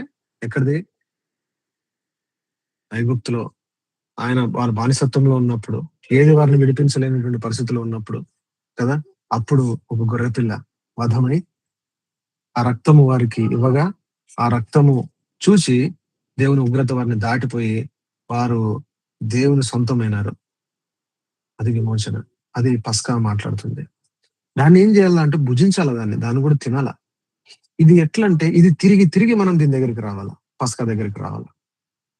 ఇప్పుడు సమయం లేదు కానీ డీటెయిల్ గా చూడడానికి 3 సార్లు ఇజ్రాయేలీలు పస్కాను ఆచరించినట్టుగా చరిత్రలో ఉంటుంది. ఒకటి నిర్గమ 12లో వాళ్ళు ఐగుప్తులో ఉన్నప్పుడు, ఐగుప్తు నుంచి బయటికి రావాలంటే, ఆ తర్వాత అరణ్యములో, ఇప్పుడు ఇక్కడ మనం యెహోషువలో చూస్తున్నాం, ఆ తర్వాత రాజుల గ్రంథంలో చూస్తాం. హెస్కే రాజు కాలంలో నాకు తెలిసి అక్కడ మరలా ఆచరించారు. అనగా ఈ జీవిత ప్రయాణము, విమోచన ప్రయాణం ఆరంభంలో అయినా, లేదంటే దాంట్లో కొనసాగాలైన యాత్రలో ఆ రాజ్యంలోనికి రావాలని అన్నిటికి కూడా పస్కానే ఆధారము. ఈ రాత్రి వినేటువంటి మీరు చాలా మంది కొంతమంది ఉన్నారు. ఇంకా మీరు రక్షణ తీర్మానంలో ఎవరన్నా లేకపోతే, లేదంటే రక్షణలోనికి వచ్చి కూడా తిరిగి తిరిగి నేను రక్షించబడ్డానా అని చెప్పి మీరు ఆ ఆ యొక్క సందేహంలో ఉంటే గుర్తుపెట్టుకోండి, యేసుక్రీస్తు ప్రభు యొక్క బలిని బట్టి మనం విమోచించబడ్డాం. క్షయమైనటువంటి వెండి బంగారముల చేత కాదు, కానీ ఏంటంట అమూల్యమైనటువంటివి కదా, ఆ ఆ యొక్క గొర్రెపిల్ల వంటి రక్తముతో కదా మనం విమోచించబడ్డాం. కనుక ఇది మన జీవితం యొక్క ఆరంభము. తిరిగి తిరిగి మనం ఈ పస్కా యొక్క అనుభవంలోనికి మనం రావాల్సిందే. పస్కా యొక్క అనుభవంలోనికి రావాల్సిందే. గిల్గాల్లో వీళ్ళు వచ్చారు. గిల్గాల్లో వచ్చారు. మనం కూడా గిల్గాల్ యొక్క అనుభవంలోనికి, ఆ విజయ భూమిలోనికి ఉండాలంటే, ఆ స్వీట్ స్పాట్ మరణం అనేటువంటి లోకం అనేటువంటి మధ్యలో ఆ కాపాడబడి, మరణం దగ్గరికి వెళ్ళకుండా, లోకం దగ్గరికి వెళ్ళకుండా ఆ విజయ భూమిలో మనం ఉండాలంటే, మరణం నుంచి తప్పించబడి, మరణం అనేటువంటి ఛాయ, మరణం అంటే ఏదో ఫిజికల్ డెతే కాదు, మరణం అనేటువంటి విధానం మన జీవితంలో ఈ మరణ ఛాయ నుంచి తప్పించబడి తిరిగి లోకమును జయించేటువంటి స్థానంలో మనం ఉండాలంటే చేయాల్సిన మొదటి సంగతి ఏంటి? పదునైనటువంటి వాక్యం, పదునైనటువంటి కత్తిని బట్టి మన జీవితంలో ఆ ఆ యొక్క శరీరము అంతకంతకు దూరం అవుతూ రావాలా. రెండో సంగతి ఏంటి చెప్పండి? పస్కాను ఆచరించాలా. తిరిగి నీ విమోచనను ఆధారం చేసుకోవాలా.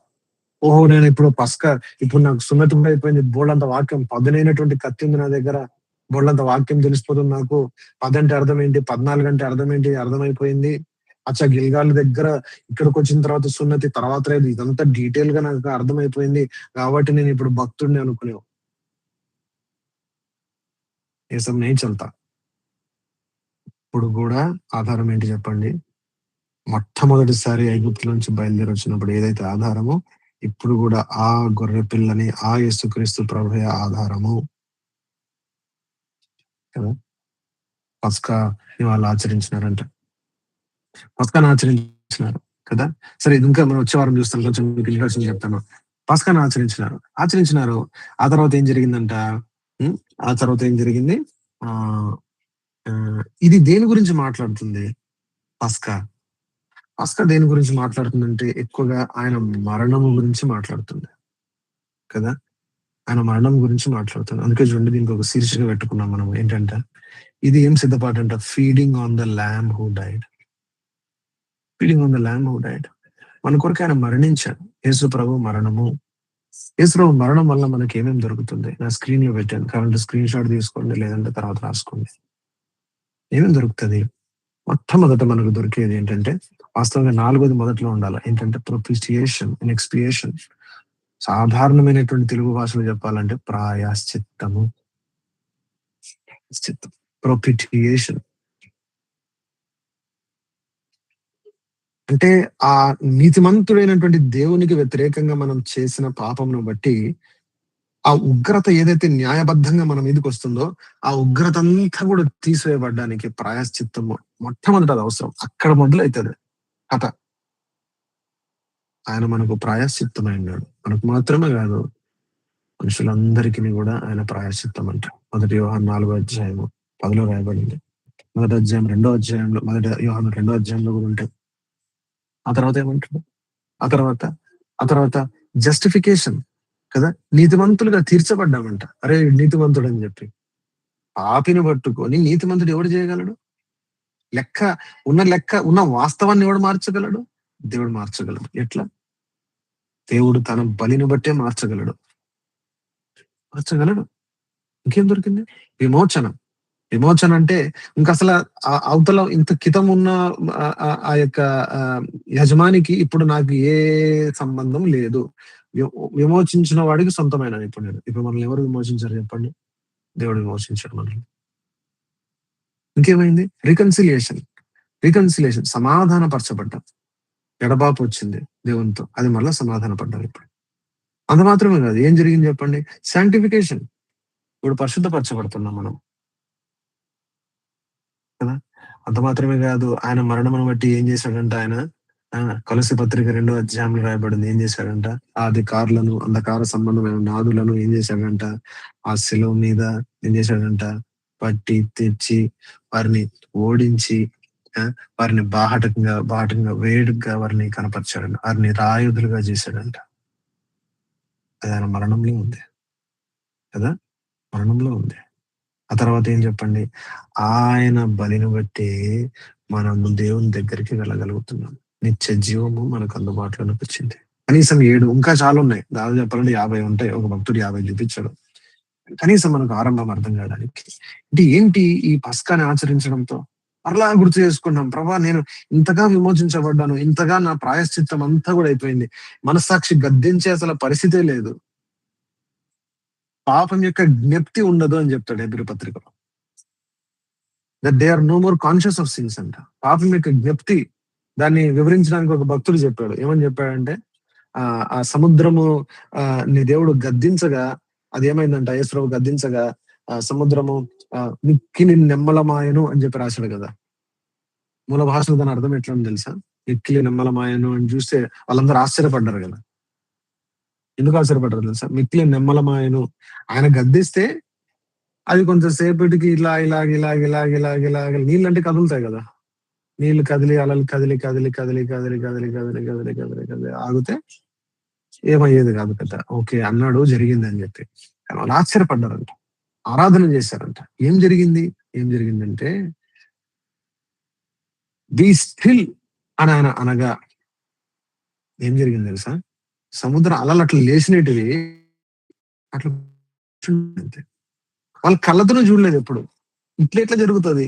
ఇప్పుడు నీళ్లు ఈ గ్లాస్ లో నీళ్లు కదుపుతాము, కదపడం ఆపేసాను, కదిపి ఆపేసి ఏమవుతుంది, నీళ్లు ఇంకా కదులుతాయి కొంతసేపు.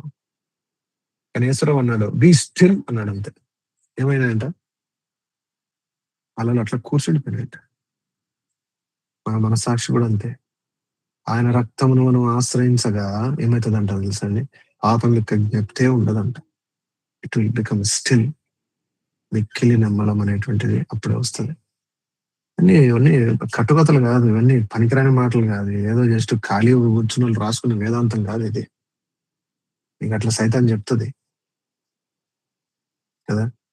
కనుక ఆ రకంగా చేశారు. ఆ తర్వాత ఇది ఆయన మరణమును వారు భుజించారు. ఆ తర్వాత ఏం భుజించారంట, 12వ వచనంలో చదువుతాము ఒకసారి. 12వ వచనం త్వరగా వేద్దాం.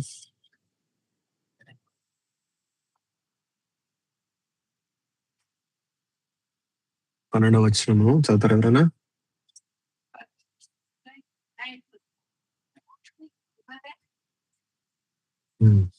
చాలు.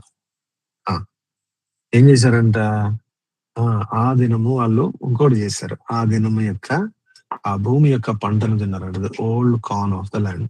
ఆ భూమి యొక్క పంట తిన్నారంట. ఆ భూమి యొక్క పంట అంటే ఏంటి? ఇది పునరుత్థాన భూమి, ఇది పునరుత్థాన పంట కదా. ఇది పునరుత్థాన పంట. ఫస్ట్ ఏం చేశారు, ఇదిగో ఏం తింటున్నారు వీళ్ళు, ఫస్ట్ పస్కా తిన్నారు, అంటే ఆయన మరణమును ధ్యానించారు. దాని తర్వాత ఏం చేశారు, ఇదిగో ఏం చేస్తున్నారు వాళ్ళు, ఆయన పునరుత్థానమును ధ్యానిస్తూ ఉన్నారు. కాన్ ఆయన పునరుత్థానమును ధ్యానిస్తా ఉన్నారు కదా. ఇది ఎందుకంటే చాలా సార్లు మనం కేవలం ఆయన మరణం మీదనే ధ్యానం పెడతాం, ధ్యాస పెడతాం. మనము ఆలోచన చేయము. అరే దేవుని యేసుప్రభు యొక్క జీవములో ఆయన పునరుత్థానంలో ఎంత బలం ఉందని చెప్పి మనము గ్రహించని వారంగా ఉన్నాం. కానీ ఆయన పునరుత్థానంలో ఎంతో బలం ఉంది. పునరుత్థానంలో బలం నాకు ఎట్లా వస్తుంది? నువ్వు వాక్యము ధ్యానించి నువ్వు సామాన్యమైన విశ్వాసంతో, ప్రభా ఇది నా కోసం అయితే నాకు కూడా సొంతం చేయ అనడంతోనే వస్తుంది. ఎవడన్నా అన్నాడు అనుకో, లేదు ఇట్లా రాదు, నువ్వు పలానా మీటింగ్కి వెళ్ళాలా, ఆ మీటింగ్ లో ఒక అయ్యగారిని మీద చేతులు పెట్టి టచ్ అంటే నువ్వు గాలికి వెళ్ళి ఎగిరి గుద్ది కింద కూర్చోవాలా, లేదంటే నీకు ఒక దర్శనం కలగాల, లేదంటే నీకు ఒక కళ రావాలా, లేదంటే నీకు ఒక అనుభూతి కలగాలంటే అది శుద్ధ అబద్ధం. అలా జరగొచ్చు, అలా జరగకూడదని కాదు, అలా జరగొచ్చు. కానీ అలాగే జరిగితేనే అంటే తప్పు. The best conversion is, which is the conversion of the heart. The best deliverance is the deliverance of the mind.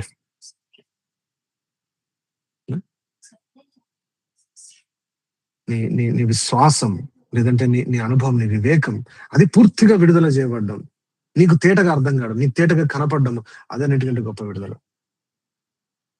అనుభూతి వస్తుంది పోతుంది, కళ వచ్చింటే పోతుంది, కళ ఉంటుందో లేదు తెలియదు.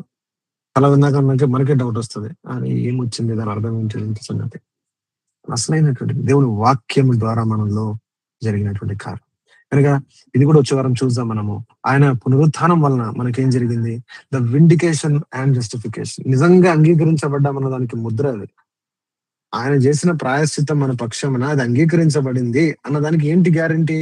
యేసుప్రభు తిరిగి లేచాడు కాబట్టి. నా కోసం వెళ్ళాడు యేసుప్రభు, నా కోసం వెళ్ళిన యేసుప్రభు తిరిగి బయటికి రాలేదనుకోండి, దాని అర్థం ఏంటి? యేసుప్రభుని అంగీకరించుండొచ్చు కానీ నన్ను అంగీకరించలేదని అర్థం. కానీ యేసుప్రభు బయటకు వచ్చాడు కదా, దాని అర్థం ఏంటి? ఆయన ఏ పని మీద వెళ్ళాడా పని కూడా అంగీకరించాడు దేవుడు. అనగా యేసుప్రభు పునరుత్థానుడు కనుక నా పాపాలు పూర్తిగా క్షమించబడ్డాయని చెప్పి మనము దీన్ని తీర్మానంగా చెప్పొచ్చు. రోమపత్రిక 4వ అధ్యాయంలో ఉంటాయి మాట కదా. అంత మాత్రమే కాదు, మన పునర్జీవ అనుభవం, ఆ మార్పు అనేటువంటి ఎట్లొస్తుంది? ఆయన ద్వారానే. ఆయన పునరుత్థానుడైనందుకు, ఆయన ఆరోహణుడైనందుకు మనలో దేవుని ఆత్మ కుమ్మరించబడింది. నేను వెళ్తే ఏమన్నాడు? నేను వెళ్తే మరొక ఆదరణకర్తను పంపిస్తాను అన్నాడు. కనుక ఇప్పుడు దేవుని ఆత్మ మనలో ఉండడానికి ఆధారం ఏంటి? ఆయన పునరుత్థానమే. అనుదినం మనలో విశ్వాసంలో మనం బలపరుస్తూ మనల్ని జీవింపజేయడానికి ఆధారం ఏంటంటే ఆయన బ్రతుకుతున్నాడనే కదా. ఒకరోజు మన మృత సంబంధమైన శరీరం మార్చబడడానికి ఆధారం ఏంటి? ఆయన పునరుత్థానమే. ఇప్పుడు ఆయన మన కొరకు విజ్ఞాపన చేస్తున్నాడు అన్నదానికి ఆధారం ఏంటి? ఆయన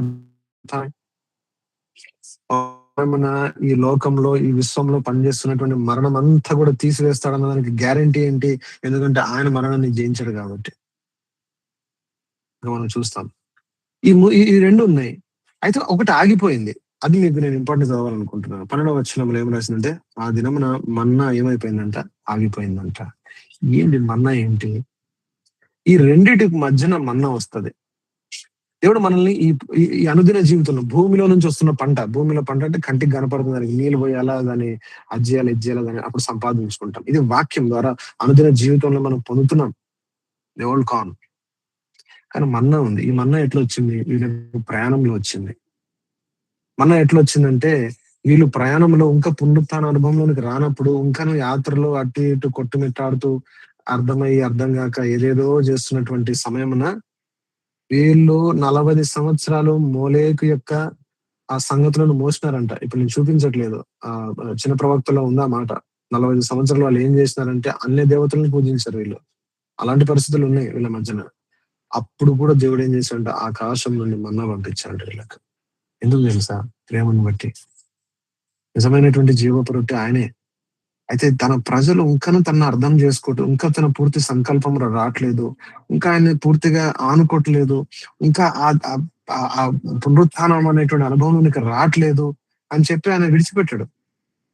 మనము నమ్మదగిన వారం అయినప్పటికీ కూడా ఆయన ఏంటంటే ఆయన ఇంకనూ నమ్మదగిన వాడు. కనుక ఆయన ఏం చేశాడు? మన్నాను పంపించాడు. కానీ మన్నా తేలిగ్గా అనిపించింది వాళ్ళకి. ఎందుకు వచ్చింది అంటే వాళ్ళ డిలేను బట్టే. ఇది 11 దినముల ప్రయాణం వరకే ఇది దేవుని యొక్క ఉద్దేశం. కానీ వాళ్ళు ఏం చేస్తారు? 11 రోజుల్లో పూర్తి చేయాల్సినటువంటి of journey the continued it for 40 years. 40 సంవత్సరాల వరకు దాన్ని కంటిన్యూ చేశారు. కంటిన్యూ చేసి ఏమన్నారా? ఏందో అసలు ఏం అసలు టేస్టే రావట్లేదు, ఎప్పుడు ఏదైనా సప్పగా ఉంటుంది అంటున్నారు. ఎందుకు సప్పగా ఉందంటే, అందుకే సప్పగా ఉన్నాయి. దానికి గుణమే అంత. దానికి గుణం ఏంటి తెలుసా? పరలోకం నిజము అని చెప్పి గుర్తు చేసేది. భూలోకంలో, అరణ్యంలో ఉన్న వాడికి, విల్డర్నెస్ లో ఉన్న వాడికి హెవెన్ గురించి చెప్పడం ఎందుకు? దీని పేరు ద బ్రెడ్ ఆఫ్ హెవెన్ అంటాడు. ద బ్రెడ్ ఆఫ్ హెవెన్ అంటాడు. ఇంకొక దగ్గర ఏమంటాడు తెలుసా? ద కార్న్ ఆఫ్ హెవెన్ అంటాడు. దీన్ని ఏంజల్స్ ఫుడ్ అంటాడు. అంటే ఇది మనుషులు తినే భోజనం కాదు వాస్తవంగా. కానీ అరే అక్కడ ఉంది అంటున్నాడు.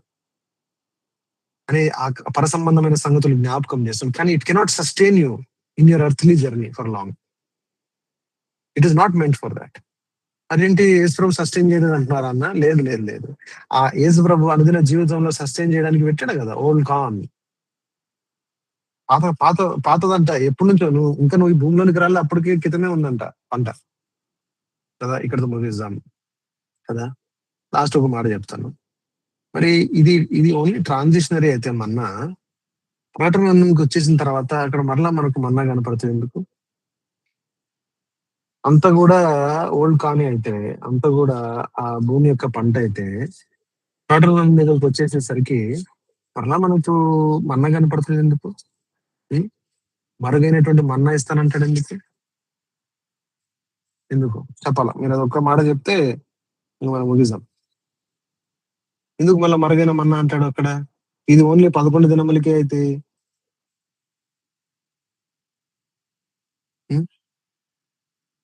ప్రకటన 2వ అధ్యాయం 17వ వచనంలో ఉన్నటువంటి మాట, I will give to eat of the hidden manna. ఎందుకు? ఎందుకంటే అండి, జీవిత ప్రయాణం వరకే ఈ పాత ధాన్యం, ఆ దేశం యొక్క పంట. ఆ లోకం వెళ్ళిన తర్వాత ఈ భూమి మీద ఉన్నటువంటి సమస్యలు, శ్రమలు, ఇరుకు, ఇబ్బంది ఏమి ఉండదు. అప్పుడు నిజంగా ఏం మిగులుతుంది చెప్పండి? మళ్ళా మన్నానే మిగులుతుంది. అప్పుడు మన్నానే ఉంటుంది. అప్పుడు మన్నా సరిపోతుంది. ఆ మన్నా అప్పుడు పూర్తిగా అది మరుగైనటువంటి మన్నా ఇస్తాంట దేవుడు. మరుగైనటువంటి మన్నా పరలోకంలో మరుగై ఇప్పటి వరకు కింద పడతా వచ్చింది చూడండి. పరలోకంలో మరుగుండి కింద పడతా వచ్చింది కదా, ఇప్పుడు ఏమంటున్నాడు? ఆ మరుగుగా ఉన్నటువంటి మన్నా అంతా ఇచ్చేస్తానంటున్నాడు. యాత్రలో అప్పుడప్పుడు వచ్చి యాత్రలో మనకు తోడొచ్చినటువంటి మన్నా, గుర్తు చేస్తా వచ్చినటువంటి మన్నా నిరంతరం అది మనదైపోతుంది అంట. ప్రశ్న ఏంటంటే మనం ఎక్కడున్నాం? ప్రశ్న ఏంటంటే మనము ఎలాగా ఆలోచన చేస్తున్నాం వీటి విషయమై? మన మన మనసులో ఎలాగుంది? మనము ఆ దేశం యొక్క పంట అనుభవంలోనికి వచ్చామా, రాలేదా? లేదా లేదంటే ఇంకాను పసుకను ఏదో అట్లా తింటూ కొన్నిసార్లు పట్టించుకోక, ఏంది మన్నా ఇట్లుంది, సప్పగా ఉంది, 11 దినంలో ముగించాల్సినటువంటి మార్గం 40 సంవత్సరాలు లాగి ఏదో యేసుప్రభు సప్పగా ఉన్నాడని చెప్పి నువ్వు అనుకుంటుంది. యేసుప్రభులో ఏ సప్పతనం లేదు కదా. ఆయన ఉప్పై ఉన్నాడు కదా, అన్నిటినీ సారవంతం చేస్తాం. ఆయనలో సప్పద అనేటువంటిది ఏమీ లేదు. ఎక్కడ ఉంది తేడా, ఎక్కడ ఉంది పొరపాటు అంటే మన అనుభవంలోనే ఉంది. మన అనుభవంలోనే ఉంది. మనకు సాయం చేయను దాకా. ప్రశాంతంగా ఉన్నారమ్మా? చేయండి.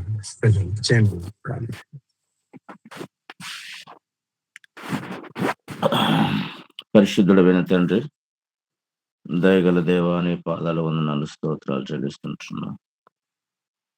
ఈ యొక్క సాయంకాల సమయంలో, రాత్రికాల సమయంలో నీ దాసుడు మధు బ్రదర్ని ప్రభా, మరి నాయన ఈ యొక్క బైబిల్ పఠనం విషయంలో ప్రభు మరి దాసుని వాడుకుంటూ వస్తున్న విధానాన్ని బట్టి నీకు వందనాలు, స్తోత్రాలు.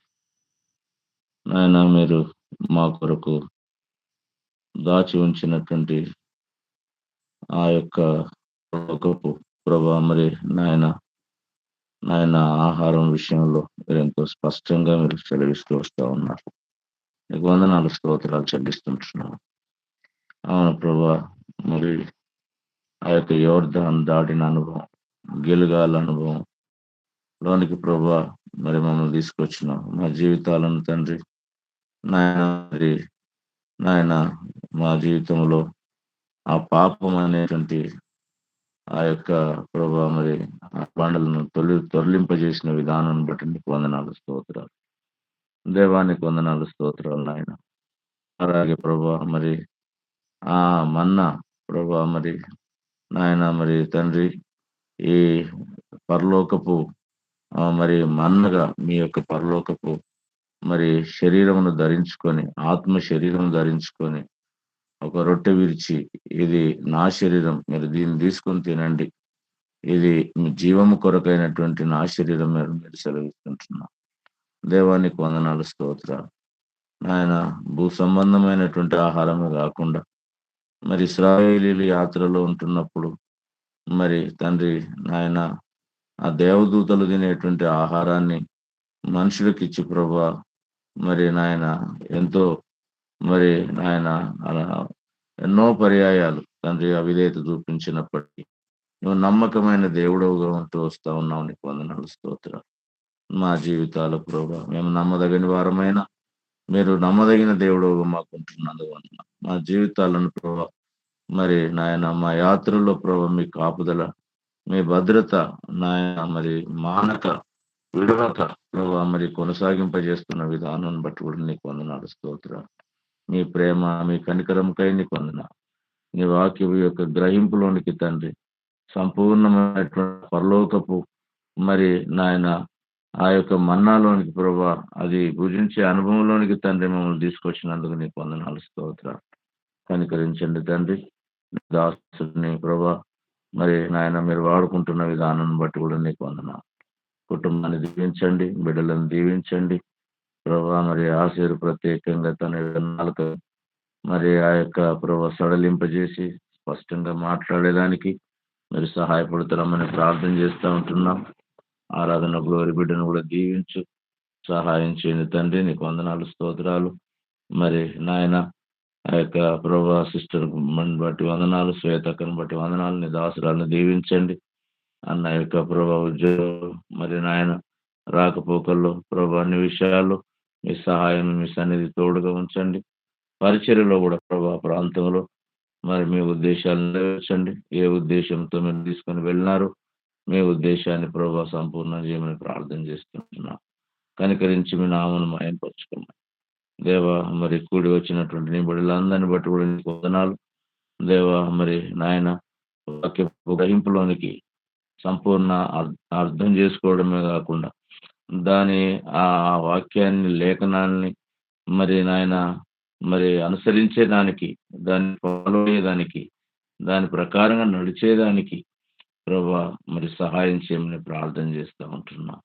ఆ శరీరం అనే ఆ యొక్క గిరగాల్లో ఏ రీతిగా శరీరమును ప్రభా మరి వేరు చేస్తూ వచ్చినావో అటు అనుభవంలోనికి ప్రభా మరి సంపూర్ణమైన ఆత్మీయమైనటువంటి అనుభవంలోనికి తండ్రి మరి నాయన మా యొక్క ప్రభా మరి నాయన నడిపించమని ప్రార్థన చేస్తుంటున్నాం.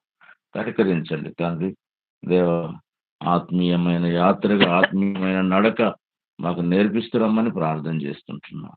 కనికరించి సహాయపడతారమ్మ. వీడిని కొట్టుకొని పోవారం గాక దాన్ని అనుసరించి వారంగా ఉంచుతారమ్మని వందనం చెల్లిస్తూ చేసిన మేలును బట్టి వందనాలు.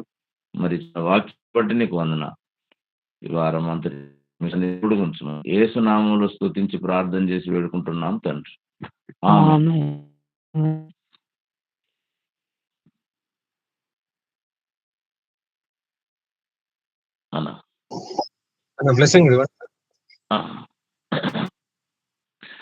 మన పరమ తండ్రి ప్రేమయు, మన రక్షకుడు ప్రభు యేసు కృపయు, పరిశుద్ధాత్మ యొక్క సహవాసము కూడి వచ్చిన అందరికీ వరకు తోడైండును గాక. ఆమేన్.